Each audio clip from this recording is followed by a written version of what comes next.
welcome to my talk on open source in RegTech, solving a billion-dollar problem.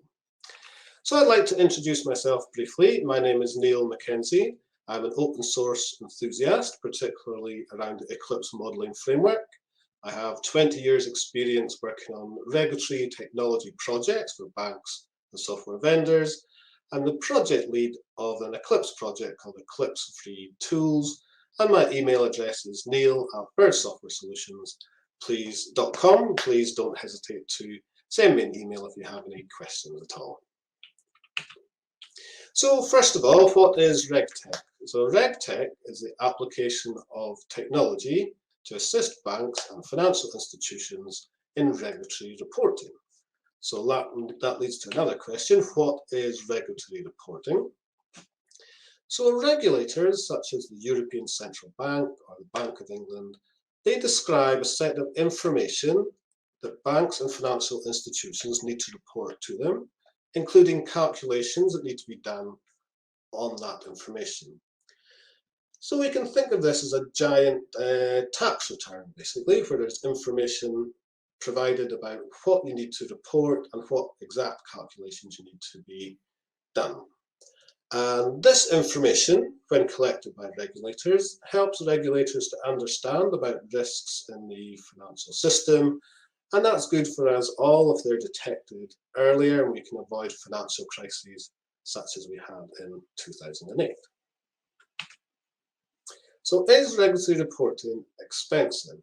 So I must apologise, I named this talk in a bit of a hurry, and like mini-me here, I got my numbers wrong. So we can see a detailed report from the European Banking Authority, and I put a link in the slides here, which does a detailed analysis and calculates that the cost for banks in a year of regulatory reporting in the euro area is 14 billion or 13.6 billion. So I was wrong by about 13 billion, but what's 13 billion between friends? Not so much. So why is regulatory reporting so expensive? So the instructions that are provided by regulators on what to report and the calculations that need to be done on banking data are very complex. They're often hundreds of pages of very legal style text, which can be a bit open to interpretation and require a lot of financial knowledge to understand. So it's a bit like having a very complex set of requirements for a piece of software. And also the data within banks that needs to be sent to the regulator and used as a source for calculations. It's usually like millions or tens of millions of loans or deposits or shares or bonds that they bought. So the data itself is large and it's complex. So this means we always require technical solutions to help us in doing these regulatory calculations. And building technical solutions for this requires obviously domain knowledge and technical knowledge and regulatory knowledge. It's quite a challenging process. And what we find in the banking industry is that often every bank tackles this themselves in a different way. Or they perhaps use a software vendor. Some people will use the same software vendor to share a bit of that effort. But typically the solutions are built in silos, even though everyone is trying to achieve exactly the same thing, to do these regulatory calculations. So can open source help? Of course it can. We have the case where there's tens of thousands of experts employed by thousands of banks and financial institutions, and also by software vendors who understand the domain very well. So we have a large set of resources that are all trying to implement and test the same mandatory calculations. Now, there's no strong competitive advantage in doing the mandatory calculations better than someone else. So, for example, if I use a Texas Casio to help me do my tax return calculations, and someone uses a Texas calculator, and someone else uses a Casio calculator to do their the calculations for their tax return, who cares? It's the same numbers. Maybe one might do it a bit faster or to a higher level of precision, but it's not a competitive task. It's just a pain in the neck task that every bank has to do and has to do accurately, or they risk fines. And also, there's no or very few open standards in the field of regulatory reporting. And so that makes that such open standards would help a lot with a collaborative effort, but this is changing. Actually, we see now that people are seeing the advantage of open source and open standards in the field of regulatory reporting, and we'll discuss that and a few participants in that field later on. So I'd like to show a bit about how regulatory reporting is done by banks. So this is a rather cluttered diagram split into 3 layers, and I'll describe this layer by layer shortly. The first layer is about how banks store their information about loans and deposits and their activities. The second layer is about software solutions or software calculators to do those calculations required by the regulator.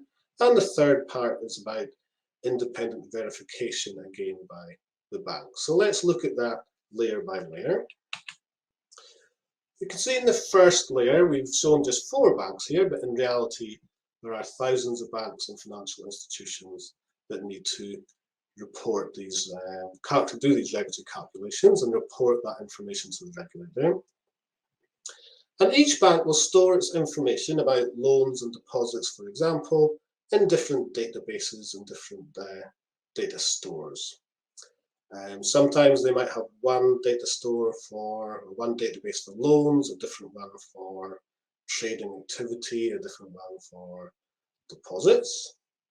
Or if they've gone through lots of mergers and acquisitions, they might have 50 data stores and 10 of them store loans and 20 store deposits. So there can be quite a complex set of databases, each usually with a very different data model. So it's rare that 2 different databases will use exactly the same data model, although occasionally banks might use one banking system from the same vendor, and then there'll be some duplication and some consistency within the data models. If we look at the second part of this, about how we actually can develop software to do these regulatory calculations, we see that the first step, of course, is that we need to get the data from bank systems into one data model that can be used as a source for calculations. Now, this sort of technical work might be done by each bank's IT department, or it's also common to get a vendor who's involved in regulatory reporting and has some software for this already and use their skills.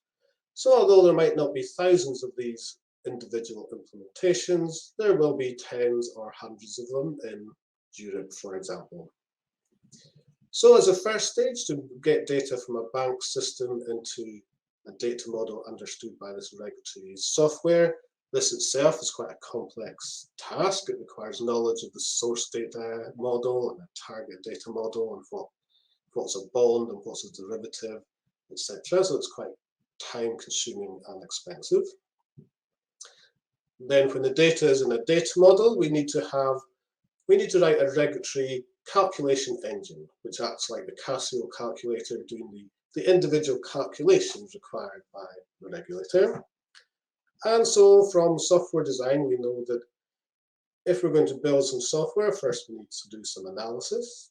So we might write a specification which summarizes the regulatory text, these hundreds of pages of legal text, in a more developer-friendly format, such as workflow diagrams, perhaps written in Visio, and some English text to describe things a bit more clearly to developers. And any good specification is backed up by tests also. So some examples of if a bank has 2 loans and it runs this regulatory calculation, what is the expected result? And those sort of tests can contribute to sort of continuous integration and automated test suites. And of course, the key in communicating from business experts to software developers is collaboration and discussion. When things aren't fully understood and there's back and forth, you need some way to collaborate. And the end result of that can be each software vendor, or perhaps even a bank's, if they have a large ID department, can create their own calculation engine. But again, in this middle layer, we're showing two examples, but really there'll be tens or hundreds, which are doing the same thing, but maybe with 100 different data models. So there's a lot of duplication of the type of effort and the type of work that is being done in those tasks.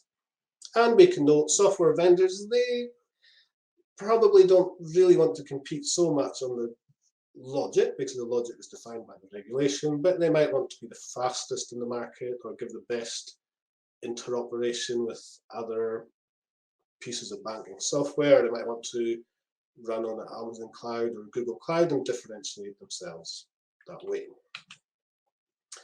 And the last layer here we see is that even though a bank may ask a vendor to write or use a vendor's regulatory calculation engine, the banks each need to still independently validate that those calculations are correct.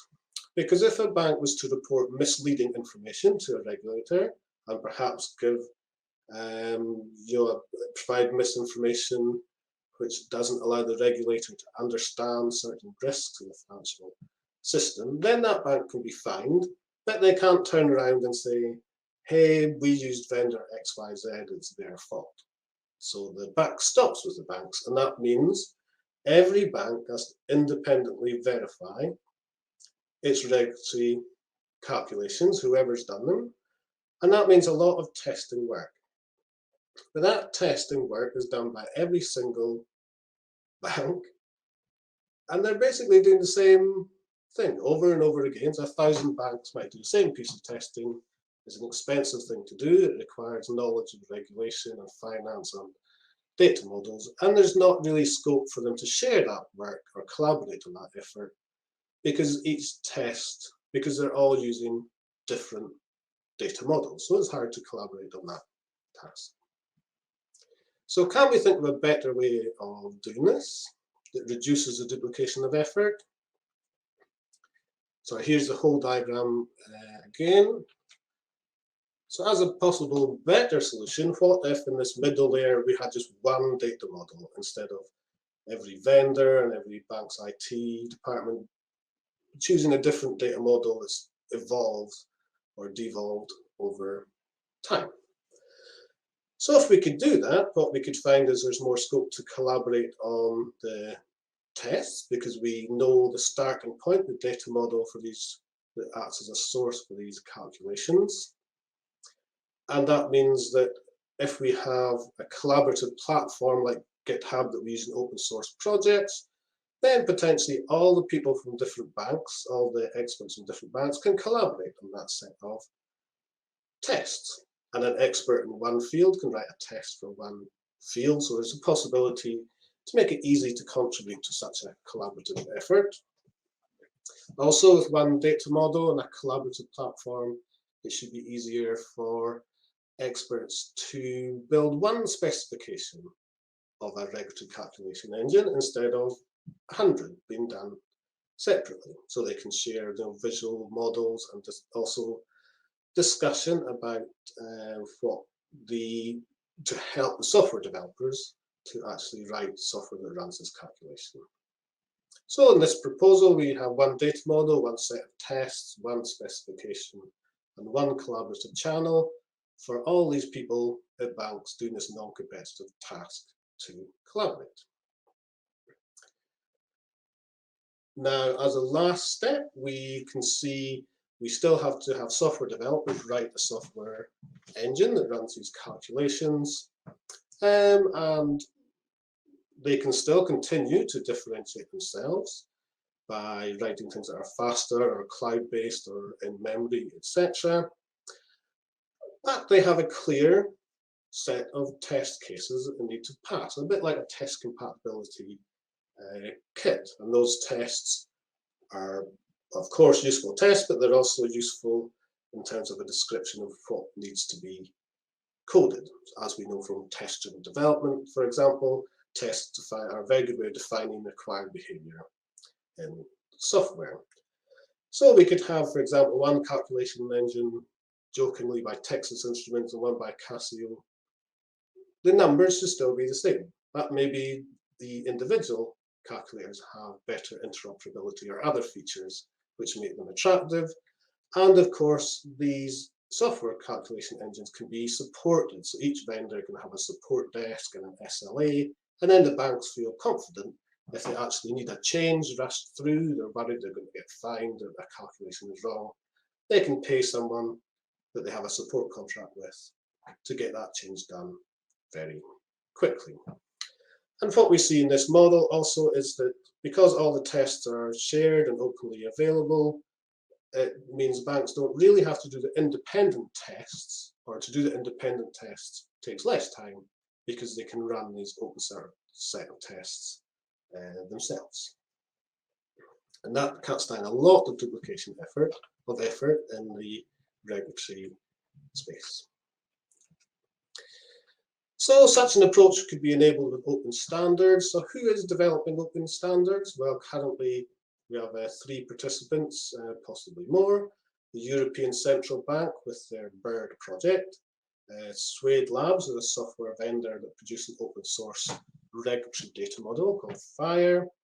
And we have an Eclipse project called Eclipse Free BIRD Tools, which introduces standards for regulatory testing and shared regulatory analysis. So let's look at those 3 in turn. First, the ECB BIRD project. So BIRD stands for the Bank's Integrated Reporting Dictionary. It's led by the regulator, it collaborates with over 40 banks, and it builds an open data model for storing banks' granular data, such as loans, deposits, derivatives, etc. And also it looks at standards for transformations, it looks at standard transformations to describe regulatory logic and regulatory calculations in a way that's a bit more developer friendly than the hundreds of pages of legal text. And there's a link here to the BIRD project on the slides. Secondly, there's Suade Labs, a software vendor of the FIRE project. And this builds an open source data model for storing banks' granular data, such as loans and deposits, similar to the BIRD project. It's published under the Apache open source license and available on GitHub. And this data model is well tested by banking customers who are using it as a source for regulatory calculations. And I put some links to the Suade project websites there. And we can note that the FIRE data standard is also supported by the European Commission, the Open Data Institute, and the Open Data Incubator for Europe via Horizon 2020 funding programme. And last, but of course not least, is the Eclipse Free BIRD Tools project. This is a project governed by the Eclipse Foundation. I'm the lead of this project. And it builds open source tools on top of the European Central Bank's BIRD standards, such as visual navigation of the BIRD data model. Also, it enriches BIRD standards with some other open standards for collaborative specification and testing, which helps in this sort of middle layer of the large diagram we looked at earlier. And it's built using Eclipse standards and frameworks, primarily from the Eclipse modeling framework. For example, we use the Eclipse Sirius visual framework for visualizing models. And I've added some links there to the Eclipse project also and the GitHub location. So thank you very much for listening to this talk. Please evaluate this session. Your feedback is very useful. And if you have any questions after this that you'd like to email us, that's great. So a final thank you very much for listening to this presentation. And if you have any questions just now, I'll be happy to answer those questions. Thank you. Hello and welcome to the Q&A session on this talk. So we've had a few questions come in. We have about 10 minutes for Q&A approximately, so if there's any other questions you can get them in quickly if you've got burning questions. So the first question I have here is what are typical challenges in convincing competitors to collaborate with each other via open source and how to overcome them, especially if they aren't traditionally active contributors to the open source ecosystem? So that's a great question. We're quite lucky in this field in that many of the people with the same goal are banks that in terms of regulation are not competitors, but there are actually many software vendors who write regulatory calculators who are competitors, and it can be hard to get them to move to an open standard if there is already traction with their proprietary standard. So how can we overcome this? Well, momentum is the first one, and also having powerful actors like the European Central Bank or the Bank of England promote these projects and these approach. So having an authority that is highlighting the issue is great, such as the European Central Bank, and having momentum by banks actually deciding to collaborate together, such as they do with the FHIR database standard. That momentum and having a big name behind things makes a big difference to convincing people to collaborate, and also when they see results, such as no one writes desktop operating systems these days because Linux and Windows especially Linux has shown that that can be done collaboratively. So yes, that's a good example. So another question we have is what other Eclipse components are used in the Eclipse Free BIRD tools project? So the Eclipse Free BIRD tools project makes heavy use of the Eclipse modeling framework to create some core models, and also it does use some visualization techniques with Eclipse Sirius, currently the desktop version, to visualize those models. And we look in future to make to introduce more web-based visualizations as well, given the sort of rich amount of work that's been done on web modeling tools within the Eclipse Foundation. Another question: how transferable are your experiences to other domains to encourage the use of open source collaboration and help us approach potential collaborators?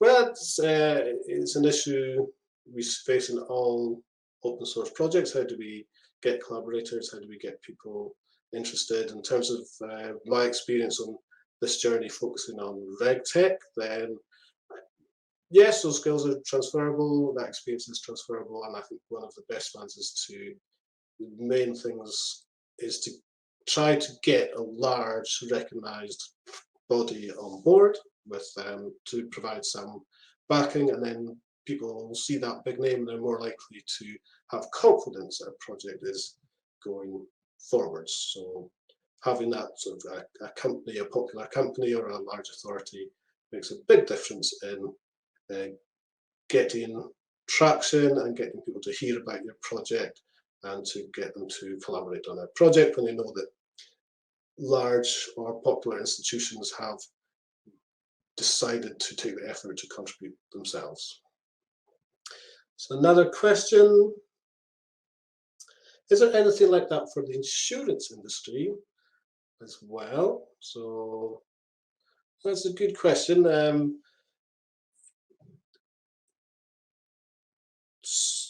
Not currently, but in terms of the regulation behind insurance and the common practices and common non-competitive practices in insurance and regulation for insurers, then there is scope for what has been done in the RegTech space to actually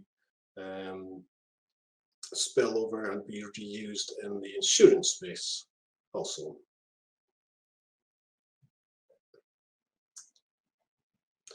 check if we've got some more questions here.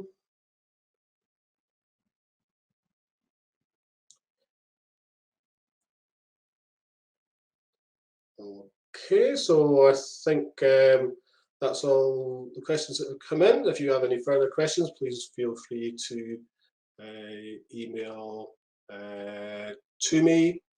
And I hope you find this talk interesting. To me, it's fascinating that thousands of banks worldwide can spend billions and billions of dollars trying to do effectively the same thing, and so collaboration in this field should be good for everyone. So thank you very much for listening to this talk, and I hope you enjoy the rest of the EclipseCon conference. Thank you.